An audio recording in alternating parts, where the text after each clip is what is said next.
근데 요즘 이런 질문들을 굉장히 많이 하시는데 네. 나 부동산 취득할 때 의무적으로 자금 조달 계획서라는 걸 작성하잖아요, 세무사님. 네. 그래서 내가 실질대로 자금 조달된 내역을 여기다 적었는데 왜 조사 대상자에 또 선정이 될 수 있다라고 말씀을 하시나요? 뭐 이렇게 많이 질문하시거든요. 네.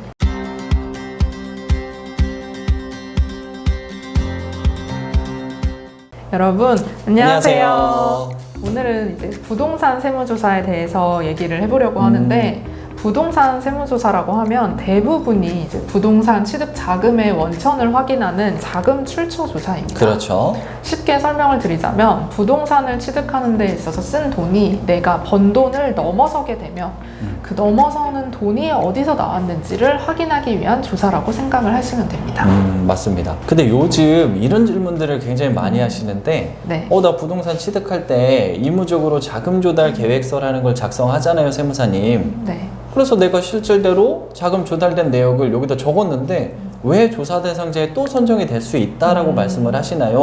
뭐 이렇게 많이 질문하시거든요. 네. 근데 그 이유는 다른 게 아니라 자금 조달 계획서에 이렇게 원천 금액이 있습니다라고 이제 작성을 했잖아요. 근데 이제 과세관청에서는 그 내용을 고지고대로 믿을 수가 없기 때문인 거죠. 항상 의심을 하죠. 그렇죠. 네. 그래서 정말 이게 실질이 맞는지를 확인해야 될 필요성이 있기 때문에 조사 대상자에 선정이 된다라고 알고 계시면 될 것 같고요. 이게 선뜻 안 와닿을 수 있으니까 제가 예시를 한번, 극단적인 예시를 한번 들어보면 제가 15억짜리 부동산을 취득해요. 근데 이 15억에 대한 원천 금액을 지인한테 15억을 빌렸습니다. 좋은 지인이네요. 이런 지인이 있으면 저도 좋을 것 같아요. 네. 근데 실제로는 그럴 수 있잖아요. 그럴 수 있죠. 네, 그래서 그렇게 이제 적어냈는데 과세관청에서는 에이 설마. 에이, 지인이? 그렇죠. 그래서 이게 가장행위를 통한 우회증여. 이를테면 아버지가 뭐 다른 이제 타인한테 돈을 주고 그리고 그 돈을 사실 넘기면서 이거를 뭐 어떤 차용의 행위처럼 가장행위한 그런 내용이 아니겠느냐라고 이제 생각을 하기 때문에 그래서 그 내용이 진실인지를 확인하기 위해서 조사를 하게 되는 것입니다. 네. 네, 저도 또 극단적인 예를 한 가지 들어보자면 네네. 제가 돈을 너무 잘 벌어요. 네. 그래서 소득이 너무 많아서 통장에 이제 15억 이상이 있는 거죠. 통장에? 네, 통장에. 와, 그래서 너무 부러운데요? 실제였으면 좋겠네요. 네. 그래서 15억짜리 주택을 취득을 하는데 이제 자금 조달 계획서에 이제 예금 잔액 15억 이렇게 해서 작성해서 제출을 하면 이제 과세관청이 확인을 하는 거죠. 그렇죠. 근데 이제 신고된 소득이 15억에 훨씬 못 미치게 되면 이제 그러면 이 나머지 돈이 어디서 났는지 확인하기 위해서 조사 대상자로 선정이 될 수가 있습니다.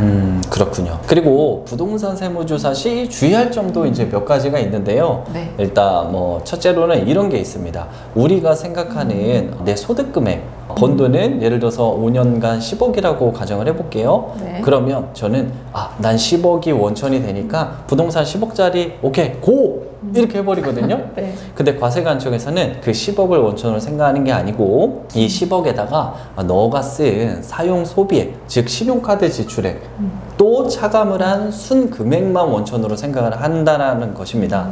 예를 들어서 내가 10억을 벌었고 신용카드로 5억 원을 지출했다면 그러면 이제 원천 금액은 5억인데 저는 막 신나서 10억인 줄 알고 부동산을 차면 문제가 된다. 그래서 이거를 주의해야 된다라는 게 첫 번째고요. 그리고 두 번째는 가장 많이 놓치시는 부분이 바로 기간 귀속의 차이입니다. 맞아요. 이제 총액으로 보통 생각하기가 쉽잖아요. 이제 나의 소득이 총 10억이고 소비가 5억이니까 5억 범위 내에서 주택을 취득하면 문제 없겠다라고 생각을 하실 수가 있는데 이거를 연도별로 실제 귀속을 따져봐야 한다는 거죠. 실제로 이제 얼마 전에 조사 대응을 했던 사례를 말씀을 드리자면 이제 이분이 기존의 주택을 양도를 하시고 그 양도 대금으로 이제 신규 주택을 취득했다라고 하셔가지고 이제 신규 주택 자금 조달 계획서 작성을 하실 때 자금 원천을 기존 주택 양도 대금 이렇게 작성을 하셔가지고 제출을 하셨어요.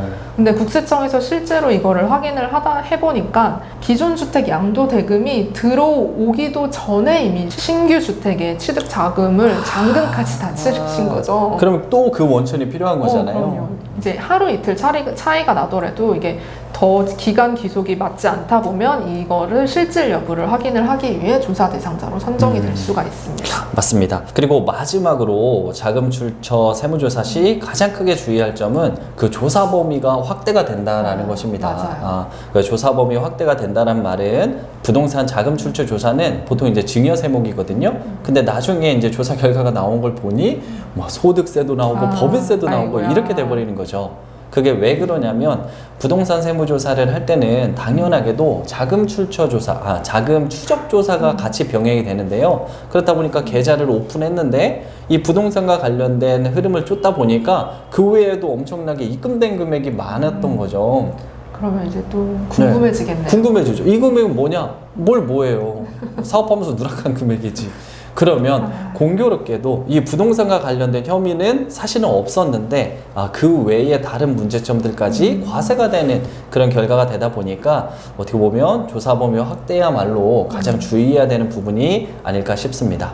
네, 이렇게 해서 지금까지 조사 대상자 선정 사유와 주의할 점에 대해서 얘기를 나눠봤는데요. 다음 시간에도 유익한 정보를 갖고 이제 찾아올 테니 또 저희를 찾아주시기 바랍니다. 네.